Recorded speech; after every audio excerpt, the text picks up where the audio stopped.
Commander Li Jun pressed his face against the cold glass of the observation window. Far below, Earth looked peaceful and blue, but he knew better. Hidden in the darkness of space, alien ships watched them like hungry wolves.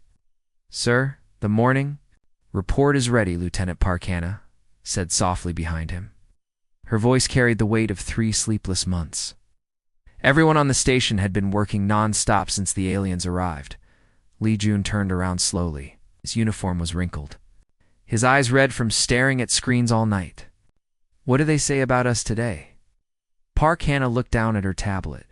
Her fingers shook slightly as she read. "The same thing, sir. They call us weak. They say we have no real power. Their messages talk about humans like we are. Like we are.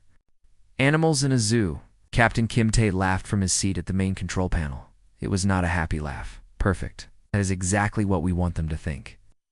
The alien ships had appeared 3 months ago without warning.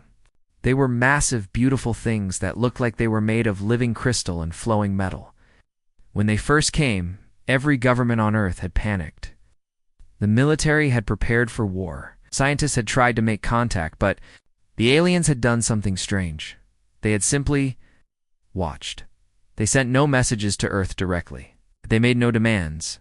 They just floated in space and studied humans like scientists studying bugs under a microscope. Dr. Choi Min walked into the command center carrying a thick folder of research papers. She looked tired but excited. "I have been studying their energy patterns for weeks," she said, setting the folder down hard on the table. "I think I understand something important about them." Li Jun moved closer. "Tell us." "They are not as powerful as they want us to believe," Dr. Choi said. She opened the folder and showed them charts and graphs covered in alien symbols. "Yes, they can move things with their minds. Yes, they can shoot energy from their hands. But look at this. Data." She pointed to a series of wave patterns on her screen. "Every time they use their powers, they get weaker. They have to rest. They have to meditate. They cannot fight forever." Captain Kim Tae stood up from his chair. "You mean they get tired?" "Exactly." Dr. Choi nodded. "They are not gods. They're just different. And being different does not make them invincible." Parkana looked confused. "But sir, their technology is so advanced. Their ships, their weapons, the way they can read minds and control matter. How can we fight against that?" Li Jun smiled for the first time in months. It was a cold, dangerous smile because they think we are stupid. They think we are weak. They see our guns and missiles and laugh. They do not understand what humans really are. He walked to another window and looked down at Earth again. Far below, he could see the lights of cities, the movement of ships and harbors, the glow of factories working day and night. For 3 months, while the aliens watched and waited, humanity had been preparing. "They see our weapons and think they know everything about us," Li Jun continued. "They do not know about our history. They do not know that humans have been fighting wars for thousands of years. They do not know that we study every enemy, learn from every battle, and never give up." Dr. Choi Min pulled out another set of papers. "I've been reading their intercepted communications. They argue among themselves about whether we are even worth conquering. Some of them want to just take our resources and leave. Others want to study us more. They cannot agree because they do not see us as a real threat." "Good," Captain Kim Tae said. "Let them argue. Let them waste time. Every day they wait is another day we prepare." Parkana looked around the room at the 3 senior officers. "Prepare for what exactly? What can we do against beings who can control energy and read minds?" Li Jun walked to a locked cabinet in the corner of the room. He entered a long code and opened it. Inside were folders marked with the highest security classifications. For 70 years, since we first started thinking about life on other planets, our best military minds have been planning. Every science fiction movie, every book about alien invasion, every war game scenario, we have studied them all. He pulled out a thick manual and set it on the table. The cover read Project Prometheus Synecide Protocols. "We know we cannot match their psychic powers," Li Jun said. "We know our technology looks primitive compared to theirs. But we know something they do not know about humans." "What is that?" Dr. Choi asked. We cheat, Captain Kimte answered. With a grin, when humans cannot win with strength, we win with cleverness. When we cannot win with technology, we win with tactics. When we cannot win fairly, we win anyway. Li Jun opened the manual to the first page. It showed detailed plans for weapons the aliens had never seen, strategies they would never expect, and tactics that did not depend on psychic powers or advanced technology. They think Earth is powerless, he said quietly. Soon they will learn what human power really looks like. Outside the window, the alien ships continued their silent watch, unaware that the primitive species below was about to teach them a lesson they would never forget. The morning sky above Seoul was clear and blue when everything changed. We're walking to work, children were playing in parks, and traffic moved slowly through the busy streets. Then the voice came. It was not a sound that people heard with their ears. The voice appeared directly inside their heads, speaking in perfect Korean to every person in the city. Then it spoke in English, then Chinese, then every language on Earth at the same time. I am Veltar the Eternal, the voice said. It was deep and cold, like the sound of breaking ice. Your species exists to serve greater beings. Your world will be harvested. Fighting us is impossible. Sergeant Yoon Seok was drinking coffee in a military bunker deep underground when the voice filled his mind. He had been waiting for this moment for 3 months, ever since the alien ships first arrived. His coffee cup fell from his hands and shattered on the concrete floor. This is it, he said to the other soldiers around him. They're finally making their move. Above ground, people in Seoul stopped walking and looked up at the sky. The air began to shimmer like heat waves rising from hot pavement. Then something began to appear in the empty space above the city center. It was beautiful and terrible at the same time. The creature that called itself Veltar looked like a man made of pure light, wrapped in armor that seemed to be carved from a single giant crystal. It was 3 meters tall and floated in the air without wings or engines. Energy crackled around its body like tiny lightning bolts. Look upon your new master, Veltar's voice echoed in every human mind on Earth.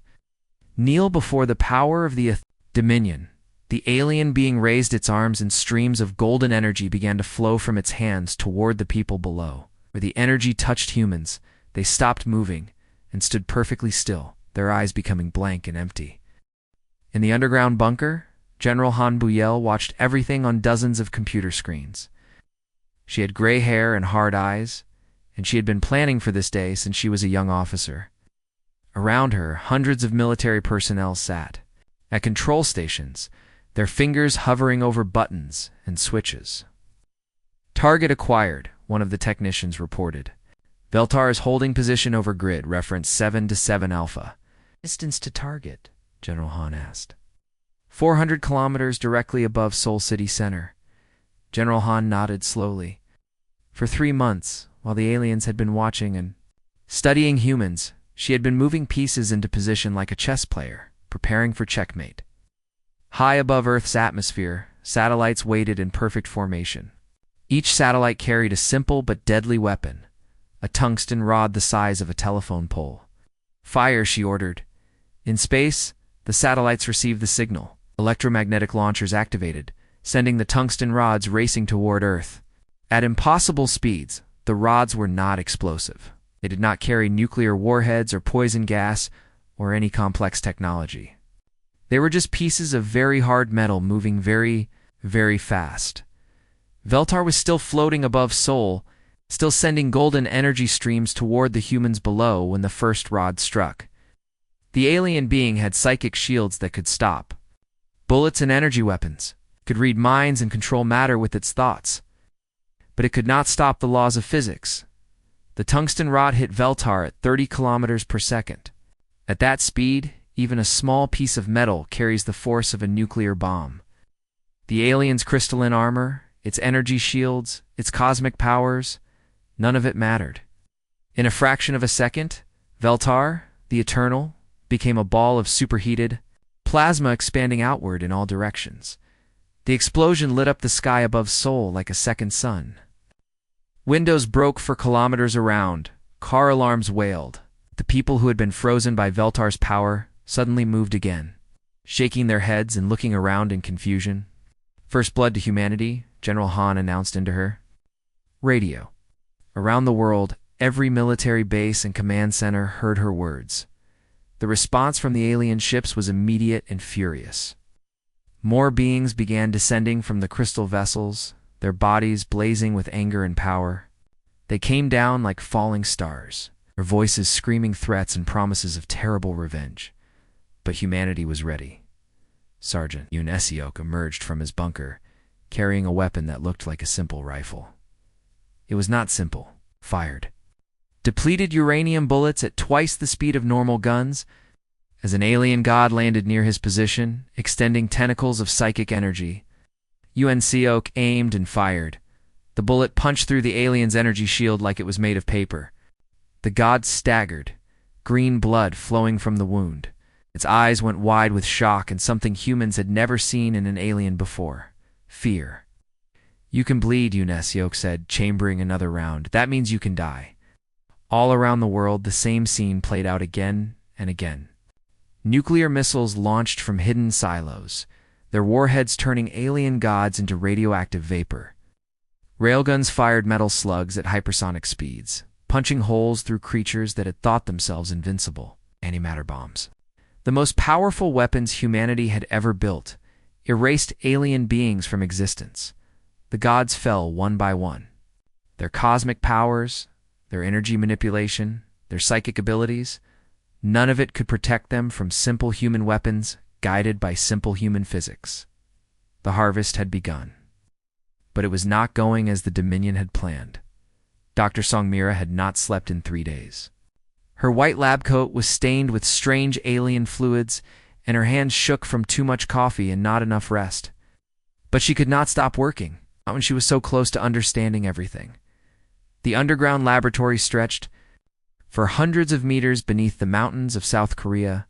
Tables covered with alien body parts filled every room. Some of the creatures looked almost human, but with skin that glowed like starlight. Others were so strange that Mira needed special tools just to figure out which end was the head. "Doctor, you need to see this," called her assistant, a young engineer named Kongwu.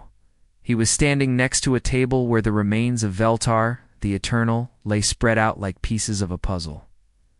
Myra walked over, stepping carefully around pools of glowing alien blood. Even in death, the creatures' bodies gave off energy that made her skin tingle. "What did you find?" Kongwu pointed to a crystalline organ near what had been the alien's heart. It was still pulsing with soft blue light, even though Veltar had been dead for weeks. "This is not like any organ I have ever seen. It is not made of flesh or bone. It is some kind of receiver. A receiver for what? That is what I have been trying to figure out." Kongwu pulled up readings on his computer. "Screen, I have been measuring the energy patterns coming from all the alien bodies. They are all connected to something outside our normal space." Mira leaned closer to study the data. The numbers and graphs showed energy flowing from somewhere else, somewhere that did not exist in the same way that Earth and the stars existed. Another dimension? I think so. The aliens do not create their power from inside their bodies. They pull it from somewhere else, like a radio receiving signals from far away. 3 floors above them, General Han Buell was meeting with the leaders of every major nation on Earth. The room was filled with presidents, prime ministers, and military commanders, all listening as Mira explained her discoveries through a video. "Link. The aliens call their powers divine," Mira said, her tired face appearing on screens around the world. "But there is nothing godlike about them. They are just very advanced at tapping into an energy source that we did not know existed." The President of the United States leaned forward in his chair. "Can we use this energy ourselves?" "Engineer Kong believes we can," Mira replied. "The aliens need years of training and meditation to connect with this energy. They treat it like a religious experience. But we think we can build machines to do the same thing, only better." Kong Wu appeared on screen next to Mira. His clothes were dirty, and his hair was messy, but his eyes were bright with excitement. "Give me 6 months and unlimited resources. I will build you weapons that make nuclear bombs look like firecrackers." General Han smiled grimly. "You have whatever you need." The work began immediately. Every alien corpse was studied and taken apart. Every piece of their technology was reverse engineered and copied. Human scientists worked around the clock, sleeping in their laboratories and eating at their workstations. The breakthrough came 4 months later. Kongwu had built a machine the size of a car that could tap into the same dimensional energy the aliens used, but where the aliens could only channel small amounts of power through their biological bodies. The human machine could handle massive flows of energy. The aliens think of this power as sacred, Kongwu explained to a room full of military engineers. They use meditation and spiritual exercises to connect with it. We just built a bigger pipe. The first test was conducted in the desert of Australia, far from any cities. The machine, which the scientists had named the Dimensional Energy Tap, was aimed at a small mountain. When Kongwu pressed the activation button, a beam of pure energy shot out and completely erased the mountain. Where solid rock had stood for millions of years, there was now just empty air. "Impressive," said Captain Oda, watching the test from a safe distance. She was a naval officer who had been chosen to lead humanity's first expedition beyond the solar system. "But can you make it smaller?" "How small?" Kongwu asked. "Small. Enough to fit on a spaceship." Then 2 more months, human ships were being built with dimensional energy reactors. Engines could push ships faster than light, just like the alien vessels. But the weapons were purely human in design, not elegant energy beams like the aliens preferred, but crude, powerful, devastating tools of destruction. The first human fleet was ready. 6 months after the initial alien attack, 12 ships each, one armed with enough firepower to destroy a planet. Captain Oda stood on the bridge of the flagship, looking out at the stars that no human had ever seen up close. "Navigation, set course for the nearest alien system," she ordered. "Communications. Send a message to Earth. Tell them we are going hunting." The ships disappeared into hyperspace, leaving Earth behind. For the first time in human history, people from Earth were traveling to alien worlds, not as explorers or diplomats, but as predators. The aliens had made a terrible mistake. They had shown humans their technology, revealed their weaknesses, and demonstrated their arrogance. Now humanity was coming for them, armed with weapons the aliens had never imagined, and driven by a fury that would not be satisfied until every so-called god was dead. The galaxy was about to learn that the most dangerous species was not the one with the most advanced technology or the strongest psychic powers. It was the species that never stopped fighting, never stopped learning, and never forgave an attack on their home. The planet Corvin was beautiful from space. It had blue oceans and green continents with white clouds swirling through a clean atmosphere. From his hiding place on the moon, Colonel Bixu could see the cities glowing like jewels on the night side of the world. But he had not come here to admire the scenery. "Target acquired," he whispered into his radio. Through his rifle scope, he could see the crystalline palace floating high above the planet's surface. It was a magnificent structure that seemed to be made of living diamond, spinning slowly as it orbited through the sky. On the bridge of the palace, a figure stood addressing. A crowd of worshippers gathered on the planet below. Even from this distance, Bixu could see the alien's golden skin and the energy that flowed around its body like liquid fire. This was Thexani, the god-emperor of Corvan, ruler of this system for 10,000 years. "He is beginning his daily blessing ceremony," reported Sergeant Kim Na, who was monitoring alien communications. "The whole planet is watching." Bixu adjusted his rifle. The weapon was a masterpiece of human engineering, combining captured alien technology with human ingenuity. It fired antimatter bullets that could punch through any known material in the galaxy. More importantly, it could fire accurately across the vacuum of space. "Perfect," Bixu said. "Let them all watch." Down on the planet's surface, millions of alien creatures knelt in prayer. They had blue skin and 4 arms, and they had been worshipping Vexoni since before humans had learned to make fire. To them, he was not just a ruler, but a living god, who controlled the very forces of nature. Vexani raised his arms, and golden light began to flow from his hands toward the planet below. Where the light touched, crops grew faster, and sick people became healthy. The crowd below sang hymns of gratitude and love. "Your emperor loves you," Dexani's voice boomed across the planet. "He protects you from the chaos of the universe, brings order to your lives." The alien's words were translated by human computers and broadcast to every ship in the human fleet. Captain Oda listened from the bridge of her flagship, her face hard with anger. Protecting them by keeping them as slaves for 10,000 years. Hey, how noble.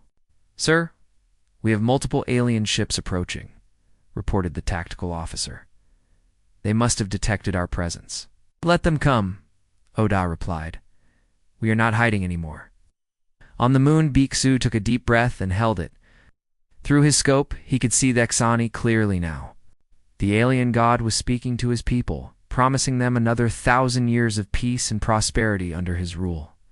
10,000 years, Biksu whispered. "That is a long time to be wrong about something." He squeezed the trigger, the antimatter. Bullet crossed the space between the moon and the floating palace in less than a second. Dexani never saw it coming. One moment he was a glorious figure of divine light, the next he was a brief, brilliant star, expanding outward in all directions. The explosion was visible from every part of the planet. The crystalline palace shattered like glass, its pieces falling toward the surface like burning rain. The golden light that had been flowing from the Exani's hands disappeared instantly. On the planet below, millions of alien worshippers stood up from their knees and stared at the sky in shock. Their god, their eternal emperor, their protector, for 10,000 years was gone. Dead. Destroyed by a single shot from a species they had never heard of. "Impossible," one of the alien priests whispered. "The Emperor cannot die. He is eternal." "Not anymore," said Lieutenant Commander Shinyu, her voice suddenly broadcasting on every communication channel in the system. She spoke in perfect Corvan, her words reaching every alien in the star system at once. "People of Corvan," she announced, "your god is dead. We killed him. You're humans from the planet Earth, and we have come to free you from your false gods." The response was immediate. Chaos. Some aliens fell to their knees and began praying louder, hoping their god would return. Others began screaming and running in panic. A few stood quietly, as if they were waking up from a very long dream. "Your emperor was not a god," Shinyu continued. "He was just another alien with advanced technology. He kept you as slaves and called it protection. He stole your freedom and called it order. Now he is dead, and you are free to choose your own path." Across the galaxy, other alien species were receiving similar broadcasts. The news spread like wildfire through the Dominion's communication networks. The humans were not just attacking random targets, they were systematically hunting down every god emperor, every divine ruler, every being that claimed to be immortal, and they were winning. On the human flagship, Captain Oda watched as Corvin's defense fleet approached. The alien ships were beautiful but outdated, built for ceremony rather than real war. Their weapons were designed to impress rather than kill efficiently. "All ships prepare for battle," she ordered. "Remember, we are not here to conquer these people. We are here to free them." The battle was short and brutal. Human ships armed with dimensional energy weapons cut through the alien fleet like knives through paper. But instead of destroying the planet, the humans simply broadcast their message again and again. "Your gods are dead. You are free. Choose your own future." By the time the human fleet left the Corvin system, the planet was in revolution. The alien people were tearing down statues of their former god emperor and demanding answers from their priests. Some wanted to join the humans. A few wanted to find new gods to worship, but all of them now knew the truth. The beings they had called gods could bleed, could die, and could be defeated by weapons built by a species that had once been considered primitive. The hunt was just beginning. The last god in the galaxy was hiding on a moon that had no name. The moon was covered in dust and broken rocks, with no atmosphere and no light, except the distant glow of dying stars. Marine Corps Private Lim J crouched behind a boulder. watching the alien through his helmet display. The creature that had once called itself Zarthok, the Undying, was now just a broken, frightened thing hiding in a cave. Its golden armor was cracked and dirty. Its energy aura flickered weakly like a dying candle. "This is it," Limj asked over. "The radio, this is the last of the so-called gods." "That is what our intelligence says," replied Captain Parkman from the command ship orbiting above. Zarthok was once the ruler of 17 star systems. Billions of aliens worshipped him as the god of war. Now look at him. Limj stood up and walked toward the cave. His plasma rifle was a simple weapon, nothing special, just standard military equipment that any human soldier could use. But it was more than enough for this job. The alien god saw him coming and tried to run deeper into the cave. Zarthok turned around, raised his hands, and tried to summon the cosmic powers that had once made him feared across the galaxy. Nothing happened. The dimensional energy that had once flowed through his body was gone, drained by months of running and hiding from human hunters. "Please," the alien said in broken human language. "I surrender. I will serve. I will obey." Limj shook his head. Too late for that. One shot from the plasma rifle, and the last god in the galaxy became a pile. A vash on the cave floor. The age of the Dominion was officially over.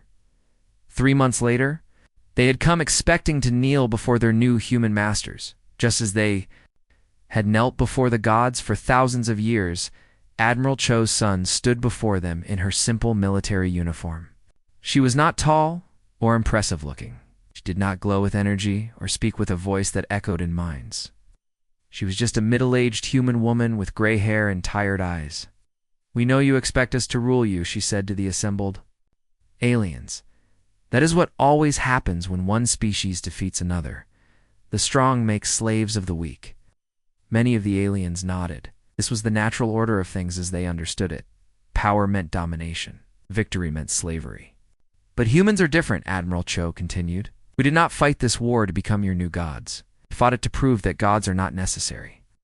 A blue-skinned alien from the Corvin system raised one of his 4 hands. "Then what do you want from us?" "Partnership," Admiral Cho replied. "You have abilities we do not have.